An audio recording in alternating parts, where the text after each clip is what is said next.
Hello guys.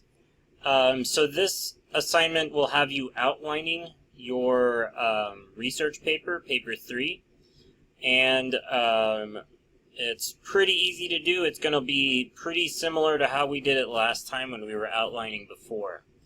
So I'm going to take you through this assignment real quick, and then I'll let you guys get to it. So for an outline, what you want to make sure that you have is your main idea planned out, and a lot of your different topics you're going to cover planned out. And so the first thing you want to do is go through all of your sources and make sure that you know what topics are covered in that sources. If you have some that are covered in multiple sources, those are really good to try and talk about. If you have some that aren't covered very much, you might not want to talk about them. Try to make sure that your paper has a lot of different information that you can draw from to write the actual paper.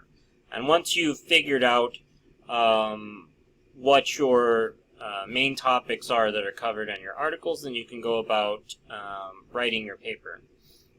So for this first part here, you're going to want to make sure that you have your topic written down, and then all of your subtopics listed below that. Try to come up with 3 at least. You could probably do 4 if you really wanted to, but make sure you have at least 3.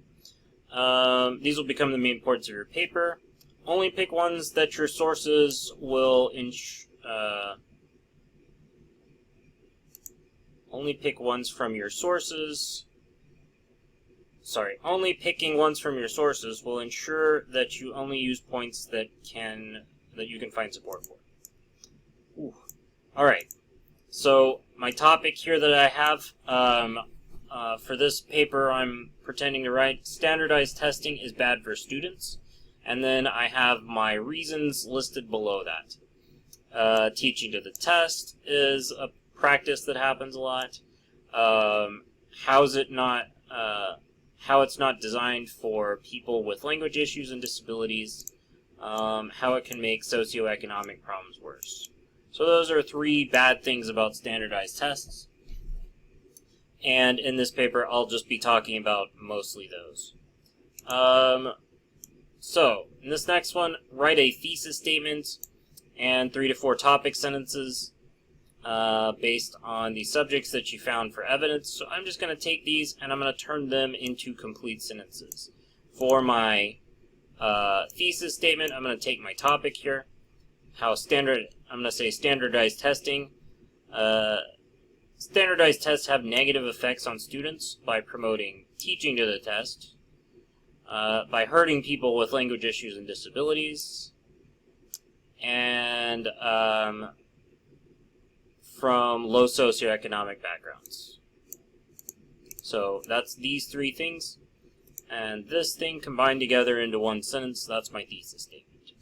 And then down here I have a topic sentence for each one of those. Standardized testing promotes teaching to the test, meaning teachers leave a lot of important information behind. These cover the other 2.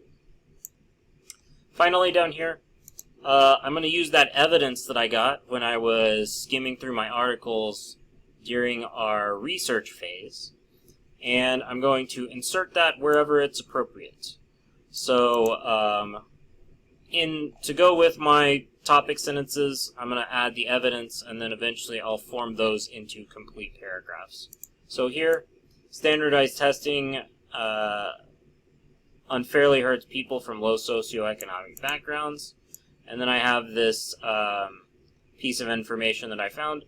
Bill Smith and Andrew Jones, economics professors from the University of Montana, conducted a study of 1,000 graduating seniors from the class of 2015. They found that graduation tests left a lot of people from poorer communities behind by lowering funding for schools and the quality of education. So, and then I have the page number because I didn't need to say who wrote it since they're up here. Up here I have a quote if you want to see what that looks like. Again, I introduced the whole article before I have the quote. Alright guys, go ahead and work on that. Come up with at least 3 topic sentences and add some sources to go with those. The more sources, the easier the rest of your paper will be to write. Alright, good luck guys. We'll do drafting next. See you all in class.